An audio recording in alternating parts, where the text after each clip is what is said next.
Olá! Hoje a gente vai fundo em uma das perguntas mais profundas que se pode fazer. Afinal, de onde veio tudo isso? E a pergunta que vai guiar nossa conversa é essa aqui. Como é que algo pode surgir do nada? Pensa bem, é uma ideia que vai contra tudo que a gente acha que sabe, né? Desafia a nossa intuição. Só que a física moderna tem umas respostas para isso que são, para dizer o mínimo, surpreendentes. Então, vamos lá. Vamos mergulhar de cabeça nisso, começando por essa barreira, essa dificuldade que a gente tem até de imaginar uma coisa dessas. Sabe, a nossa intuição, e isso vem lá dos filósofos da antiguidade, grita pra gente, do nada, nada vem. Faz todo sentido, não faz? Parece a coisa mais lógica do mundo. Mas aí é que tá o pulo do gato. Para a física moderna, a palavra nada significa uma coisa completamente diferente. E é entender essa diferença que abre a porta para a gente começar a desvendar como o universo pôde de fato existir. E isso nos leva direto para um conceito que é, central para entender tudo isso. A tal da plenitude do vácuo quântico.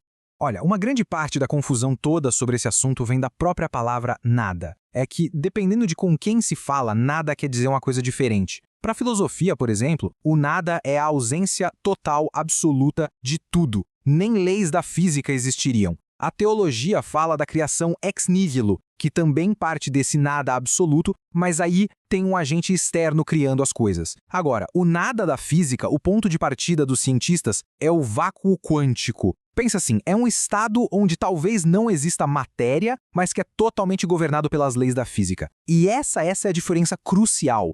Beleza, então o que é esse tal de vácuo quântico? Bom, a primeira coisa é esquecer completamente aquela imagem de um vazio escuro, silencioso, parado.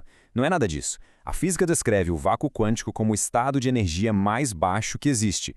Só que esse mais baixo está longe de ser calmo. Pelo contrário, imagina um mar super agitado, um mar tempestuoso de campos de energia que não param de flutuar. E nesse mar, o tempo todo, partículas virtuais estão pipocando, surgindo e desaparecendo. Esse é o nada de que a física fala. Mas como assim? Como é que isso pode acontecer? A chave está numa coisa chamada princípio da incerteza de Heisenberg. Basicamente, ele diz que em intervalos de tempo absurdamente pequenos, a lei de conservação de energia pode ser, digamos, contornada por um instante. É como se essas partículas virtuais pudessem pegar emprestado um tiquinho de energia do vácuo, existir por um piscar de olhos e depois devolver essa energia e desaparecer. Ok. Então a gente tem um vácuo que é superativo. Mas, e um universo inteiro? Como é que uma coisa tão gigantesca pode sair daí? A resposta, ao que tudo indica, está nas próprias leis da física. E aqui a gente chega numa das ideias mais bonitas da cosmologia. Acontece que, em um universo com a geometria como a do nosso, que é plano, toda a energia positiva da matéria, do movimento, de tudo, ela é perfeitamente cancelada pela energia negativa da gravidade. Uma coisa anula a outra. E qual o resultado final? Zero. A energia total do universo é zero. E um universo com energia total zero pode, teoricamente, surgir do nada sem quebrar nenhuma regra fundamental da física. Para entender isso melhor, tem uma analogia boa. Pensa em alguém arremessando um peso para cima. Quando o peso chega lá no ponto mais alto, a energia positiva do movimento dele é balanceada pela energia negativa da gravidade que o puxa para baixo. A conta total de energia ali naquele instante é zero, mas o peso, obviamente, ainda está lá, ele existe. Com o universo é a mesma coisa. Ter uma energia total zero não significa ser um nada vazio. Pelo contrário, é um algo, e que algo substancial. Bom, com essa ideia em mente, vamos dar uma olhada agora em alguns modelos que os cosmólogos criaram para tentar explicar de forma mais concreta como foi o início do nosso cosmos. Existem várias hipóteses bem interessantes que tentam explicar essa origem. A gente vai passar por algumas das principais. A proposta sem fronteiras de Hartley-Hawking, o modelo de tunelamento de Vilenkin, o Big Bounce da gravidade quântica e até a ideia de um universo espelho. A proposta sem fronteiras de Hartley-Hawking é simplesmente fascinante. Eles usam uma ferramenta matemática bem abstrata chamada tempo imaginário e com isso eles eliminam o começo. A singularidade inicial, aquele ponto inicial, simplesmente some da equação.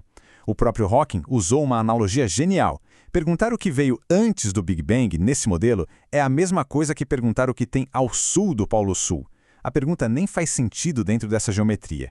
Já o modelo do Alexander Vilenkin usa outra ideia da física quântica, o tunelamento. A gente sabe que uma partícula quântica pode, às vezes, atravessar uma barreira de energia que, pela física normal, ela nunca conseguiria passar. A proposta de Vilenkin é que o universo inteiro fez algo parecido. Ele teria tunelado de um estado de nada para um estado de existência, como se tivesse atravessado essa barreira primordial.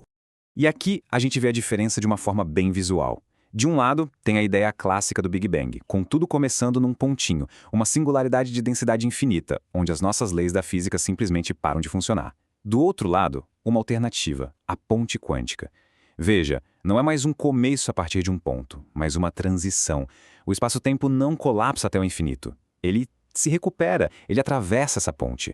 A ideia central do Big Bounce é exatamente essa. Nosso universo pode ter nascido do colapso de um universo que existia antes do nosso. Em vez de tudo acabar numa singularidade, a própria natureza quântica do espaço criaria uma espécie de força de repulsão que faria o cosmos inteiro ricochetear. Então o Big Bang não seria uma criação, mas sim um Big Bounce, um grande rebote, um grande pulo.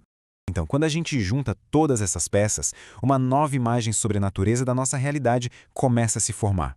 O que todos esses modelos estão sugerindo, no fim das contas, é uma mudança radical na forma como a gente pensa. Que talvez o Big Bang não tenha sido o começo absoluto de tudo, o momento da criação. Em vez disso, ele pode ter sido apenas uma transição de fase, tipo quando a água vira gelo, dentro de uma história cósmica muito, mas muito maior. E quem sabe, até eterna. E tudo isso nos deixa com uma última reflexão, né? Se o universo é só uma consequência inevitável das leis da física, o que isso significa sobre o próprio conceito de existência? Talvez essa passagem do nada para o algo não seja um evento especial, um milagre. Talvez seja só o que a natureza faz. Talvez a realidade seja muito mais estranha e, ao mesmo tempo, muito mais maravilhosa do que a nossa intuição consegue sequer começar a imaginar.